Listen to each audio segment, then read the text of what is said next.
মা মা, আজ আমরা কোথায় যাচ্ছি?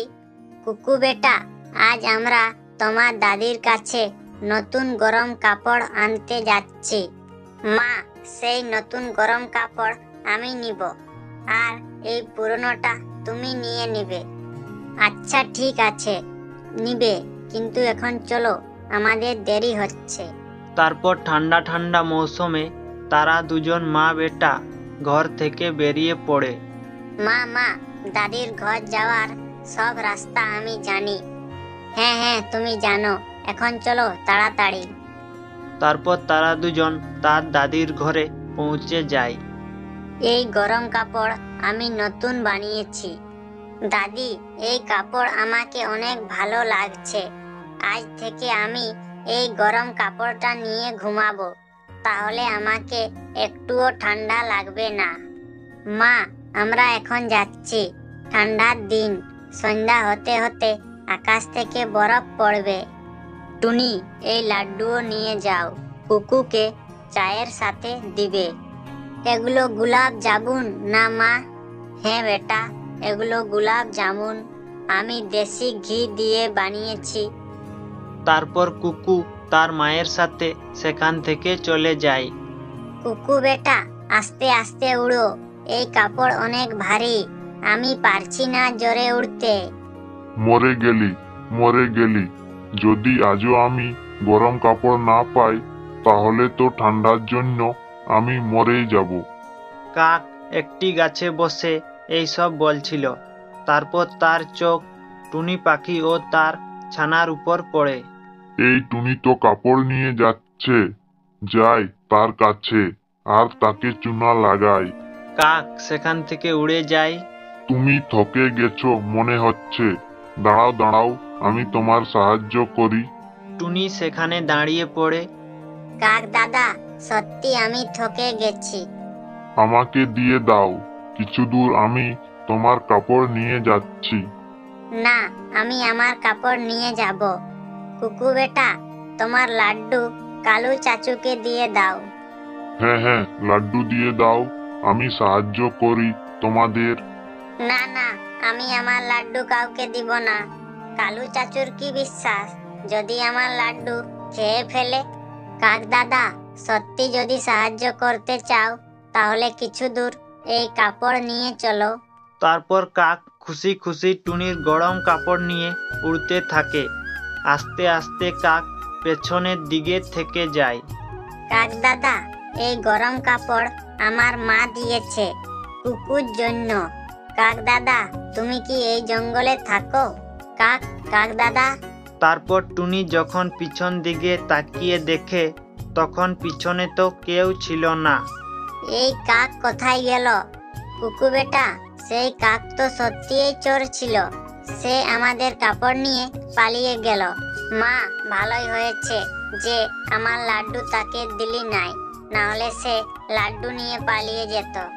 যে অন্যদের সাথে খারাপ ব্যবহার করে, তার সাথে সব দিন খারাপই হয়। যাই হোক, কিন্তু মা, আমাদের গরম কাপড় তো নিয়ে গেছে সেই কাক। তারপর তারা মা বেটা শুধু লাড্ডু নিয়ে ঘরে চলে আসে। অনেক ঠান্ডা, বাইরে অনেক ঠান্ডা আছে। শুধুই ঠান্ডাতে যেতে হলো, আর আমাদের গরম কাপড় সেই চোর কাক নিয়ে গেল।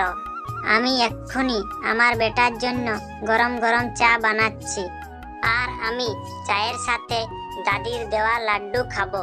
মা, ক্ষমা করলি, আমি সেই কাককে ক্ষমা করে দিলি যে আমার গরম কাপড় নিয়ে গেল।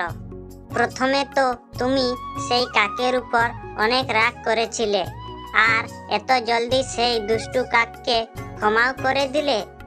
মা, এমনটাও তো হতে পারে যে আমার থেকে বেশি তার গরম কাপড়ের দরকার আছে। মা, আমি তো তোমার সাথেও ঘুমাতে পারি। কাক নিজের বাসায় গিয়ে সেই গরম কাপড় বিছায়। আজ তো আমাকে ঠান্ডা লাগবে না, আজকের রাত আমি অনেক আরামে ঘুমাবো। এখন আমি জলদি করে আমার জন্য দানা নিয়ে আসি। কালু কাক দানা আনতে চলে যায়। পেছন থেকে তার থেকেও বড় একটি দুষ্টু কাক তার বাসায় আসে। এই কালু কাক তো আমার থেকেও বেশি অলস। তাহলে এই গরম কাপড় সে কোথা থেকে পেয়েছে? কারো হয়তো চুরি করেছে। আমি কেন ঠান্ডাতে থাকবো? এই কাপড় আমি চুরি করে নিয়ে যাই। এই বাসাটাও সঙ্গে নিয়ে যাই। দুষ্টু কাক কালু কাকের গরম কাপড় আর তার বাসা চুরি করে সেখান থেকে পালিয়ে যায়। চুরি হয়েছে, আমার বাসা আর কাপড় চুরি হয়েছে। আমি টুনি পাখির চুরি করলি আর আমারটাও কেউ চুরি করে নিয়ে গেল। কাপড়ের সাথে সেই বাসাটাও ছাড়লো না। কাক বসে বসে কান্না করছিল। রাত হয়ে যায়, তারপর আকাশ থেকে বরফ পড়তে শুরু করে। মরে গেছি, মরে গেছি, কোথায় যাব? আমি এত ঠান্ডাতে কোথায় যাব? ঠান্ডাতে কাঁপতে কাঁপতে কাক সেখান থেকে উড়ে যায়। দূর থেকে একটি ঘরে সে লাইট দেখতে পায়। কাক উড়তে উড়তে সেখানে আসে। আমি কালু কাক, প্লিজ ঘরের মধ্যে থাকা পাখি আমার সাহায্য করো, আমি ঠান্ডাতে কাঁপছি। কুকু বেটা, বাইরে কেউ আছে মনে হচ্ছে। সে বিপদে পড়েছে। চলো আমরা বাইরে গিয়ে দেখি। তারপর টুনি দরজা খুলে বাইরে আসে। তুমি তুমি দুষ্টু কাক? কি কি এই ঘর তোমার? এই বলে কাক সেখান থেকে পালিয়ে যায়। টুনি তাকে ডাক দেয়, দাঁড়াও দাঁড়াও কাক, আমার কথা তো শোনো। কিন্তু সে আর পেছন ফিরে তাকায় না। সে সোজা পালিয়ে যায়।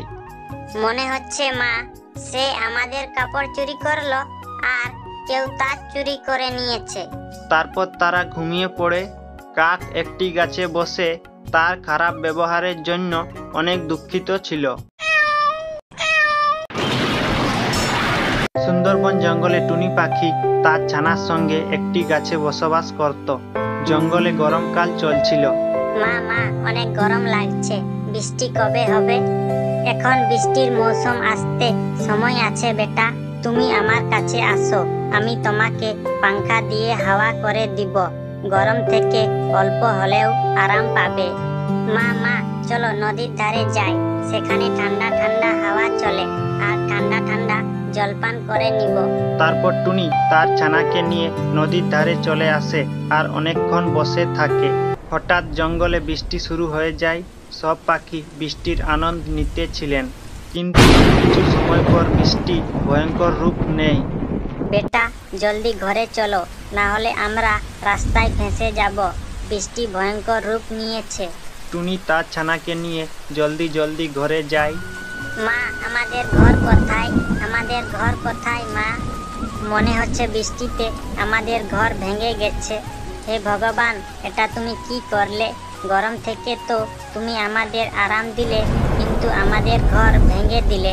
এখন আমি আমার ছানাকে নিয়ে এই ভয়ঙ্কর বৃষ্টিতে কোথায় যাব? টুনি পাখি বৃষ্টিতে তার ছানার সঙ্গে থাকবার জায়গা খুঁজতে থাকেন। মা মা, ওই দেখো কালু চাচুর কাঠের ঘর। চলো তার কাছে সাহায্য চাই। চলো মা, আমরা কালু চাচুর ঘরে যাই। কালু চাচু, ও কালু চাচু, দরজা খুলো। আমি আর আমার মা বৃষ্টিতে ভিজতেছি।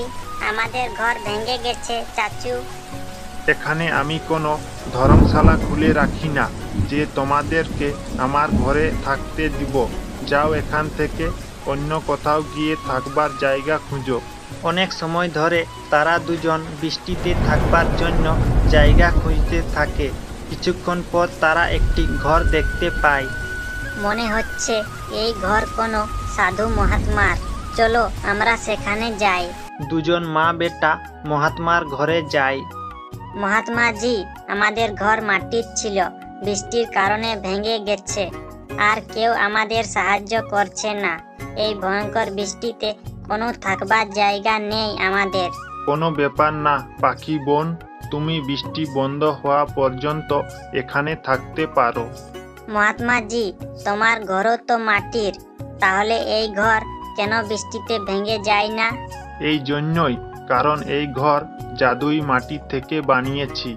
এই নাও জাদুই মাটি, এটাকে সাধারণ মাটির সাথে মিশিয়ে তোমার ঘর বানাবে।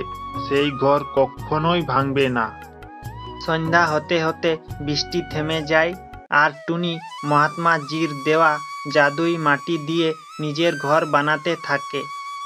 কষ্ট করে টুনি মাটির ঘর বানিয়ে ফেলে। তারপর তারা দুজন যখন মাটির ঘরে প্রবেশ করে, সেই ঘর ভিতর থেকে অনেক ঠান্ডা ছিল। মা, এই ঘর তো অনেক ঠান্ডা। এই ঘরে তো একটুও গরম লাগবে না মা। মহাত্মা জির জাদুই মাটি কামাল করে দিয়েছে মা। আমাদের মতন ঘর জঙ্গলে কারোর কাছে নেই। তারপর তারা দুজন খুশি খুশি সেই মাটির ঘরে বসবাস করতে থাকে। কিন্তু তাদের খুশি সেই জঙ্গলে বসবাসকারী কালো বিলাইয়ের সহ্য হয় না, আর একদিন সুযোগ বুঝে তাদের ঘরকে অধিকার করে নেয়। টুনি আর তার ছানা নদী থেকে জলপান করে যখন নিজের ঘরে আসে, তখন তারা কালো বিলাইকে দেখে চমকে যায়। আসো টুনি, আমি তোমারই অপেক্ষা করতেছিলি। আজ থেকে এই ঘর আমার। তুমি এই ঘর ভুলে যাও, না হলে আমার খাবার হয়ে যাও। বিলাই মসি, অনেক কষ্ট করে বৃষ্টির দিনে এই ঘর বানিয়েছি। আমরা এই গরমে কোথায় যাব? আমাদের উপর দয়া করুন। এই সব আমি জানি না। এই ঘর আজ থেকে আমার। এখন যাও এখান থেকে। টুনি মন খারাপ করে সেই মহাত্মা জির ঘরে যায়। বাবাজি, আমাদের উপর দয়া করো। আমরা আবার বিপদে পড়েছি। তোমার দেওয়া জাদুই মাটি থেকে বানানো ঘরে দুষ্টু বিলাই অধিকার করে নিয়েছে। আমি আর আমার বেটা নিজের জীবন বাঁচিয়ে তোমার কাছে এসেছি। বাচ্চা, পরিশান হওয়ার দরকার নেই। সেই ঘর জাদুই মাটির। আমি এক্ষুনি জাদু করে সেই ঘরকে এখানে কোনো গাছের উপর নিয়ে আসছি। বাবা একটি মন্ত্র পড়ে, আর সেই জাদুই মাটির ঘর সেখান থেকে অদৃশ্য হয়ে টুনির কাছে চলে আসে। টুনি অনেক খুশি হয় আর বাবাকে প্রণাম জানায়। নিজের মাটির ঘরে খুশি খুশি বসবাস করতে থাকে।